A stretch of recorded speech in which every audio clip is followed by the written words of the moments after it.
Hi friends, good morning. అందరూ బాగున్నారా? మీరందరూ బాగుండాలని రోజు నేను దేవుడికి దండం పెట్టుకుంటాను.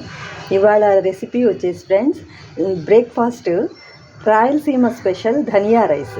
దానికి కావాల్సిన పదార్థాలు: తాలింపు గింజలు, పచ్చిపప్పు, ధనియాల పొడి.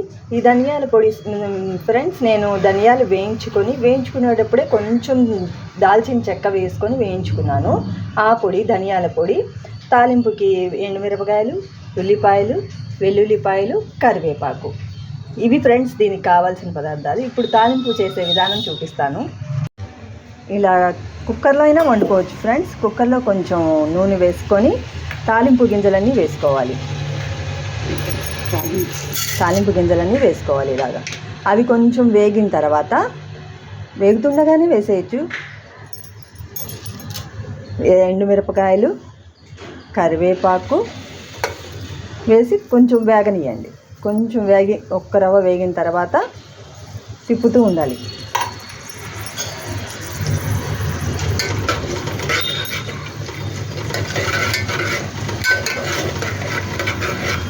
కొంచెం వేగిన తర్వాత ఇప్పుడు వెల్లుల్లిపాయలు, ఉల్లిపాయలు వేయాలన్నమాట. కొంచెం వేగాలి.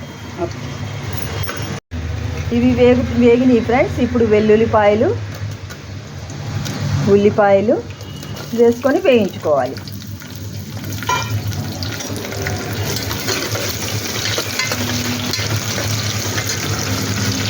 ఇవి కొంచెం వేగాలి ఫ్రెండ్స్.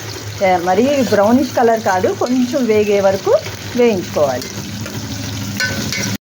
ఇలా వేగిన తర్వాత ఫ్రెండ్స్, మనం 1-2 నీళ్లు పోసుకోవాలన్నమాట. అంటే ఏ గ్లాస్తో అయితే మీరు రైస్ తీసుకుంటున్నారో ఆ గ్లాస్తోనే 2 నీళ్లు తీసుకోవాలి. ఇలా 2 నీళ్లు పోసిన తర్వాత కొంచెం పోసుకోవాలి. రుచికి సరిపడా సాల్ట్, తర్వాత ధనియాల పొడి అన్నమాట. ఇవన్నీ వేసుకున్న తర్వాత ఎసరు మరిగిన తర్వాత, విడిగా వండుకునే వాళ్ళకైతే ఎసరు మరిగిన తర్వాత రైస్ పోసుకోవాలి. ఇప్పుడు మనం కుక్కర్లో పెట్టుకుంటున్నాం కాబట్టి ఎసరు మరగవలసిన అవసరం ఉండదు. రైస్ వేసేసుకోవటమే. రైస్ వేసేసుకొని కుక్కర్ విజిల్స్ 2, కానీ మీ కుక్కర్కు పాత కుక్కర్ అయితే 3 విజిల్స్ రానియాలి. కొత్త కుక్కర్ అయితే 2 అయితే సరిపోతుంది.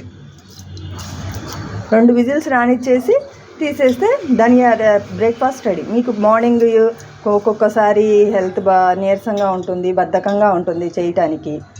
ఏది దోశలు పోయాలన్నా నీరసంగా ఉంటుంది. అలాంటి టైంలో ఇలా కుక్కర్లో పెట్టేసుకుని బ్రేక్ఫాస్ట్ చేసేసుకుంటే పిల్లలు తింటారు, పెద్దలు తింటారు ఇష్టంగా. ఈ ధనియా రైస్లోకి కాంబినేషన్ ఫ్రెండ్స్ పచ్చడి ఉంటుంది. దానికి కావాల్సినవి: వేయించిన శనక్కాయ పప్పు, కొంచెం బెల్లం, కొంచెం చింతపండు, ఉప్పు, ఇవి ఎండుమిరపకాయలు, కరివేపాకు, ధనియాలు, జీలకర్ర కలిపి వేయించుకుని పెట్టుకున్నాయి ఫ్రెండ్స్. కొంచెం ఆయిల్ వేసి ఇవి వేయించుకొని పెట్టుకోవాలి. ఇవన్నిటిని చింతపండు కొంచెం నానిన తర్వాత ఇవన్నీ కలిపి మిక్సీ పట్టేసుకోవాలి. నేను మిక్సీ పట్టుకొని ఎలా వచ్చింది అనేది మీకు చూపిస్తాను ఫ్రెండ్స్. చూడండి ఫ్రెండ్స్, ఇలా వస్తుంది. ముందర నేను ఇందాక చూపించిన తాలింపుకి అవన్నీ మిక్సీ పట్టేసుకున్న తర్వాత నీళ్లు పోసుకొని ఇలా గ్రైండ్ చేసుకోవాలి. ఇలా వస్తే సరిపోతుంది అనమాట. ఆ రైస్ ఐటెంలోకి ఈ పచ్చడి చాలా టేస్టీగా ఉంటుంది. దీనికి తాలింపు కూడా ఏం అవసరం లేదు. తీయగా, పుల్లగా, కమ్మగా, కారంగా చాలా బాగుంటుంది ఫ్రెండ్స్. ఒకసారి ఇది ట్రై చేయండి. ఇది రాయలసీమ స్పెషల్.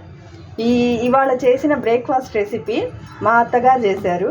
మా అత్తగారు చేస్తే అసలు వంక పెట్టాల్సిన అవసరమే ఉండదు ఫ్రెండ్స్. అమృతంలా ఉంటుంది. అంత టేస్టీగా వస్తున్నాయి అన్నమాట. ఓకేనా ఫ్రెండ్స్? మీరు ఒకసారి ట్రై చేయండి. ట్రై చేసి మీకు ఎలా వచ్చింది అనేది చెప్పండి కామెంట్ బాక్స్లో.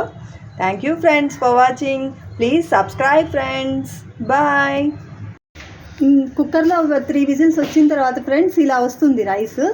వేడి రైస్ చాలా టేస్టీగా ఉంటుంది. ఒకసారి మీరు ట్రై చేయండి ఫ్రెండ్స్. Bye friends.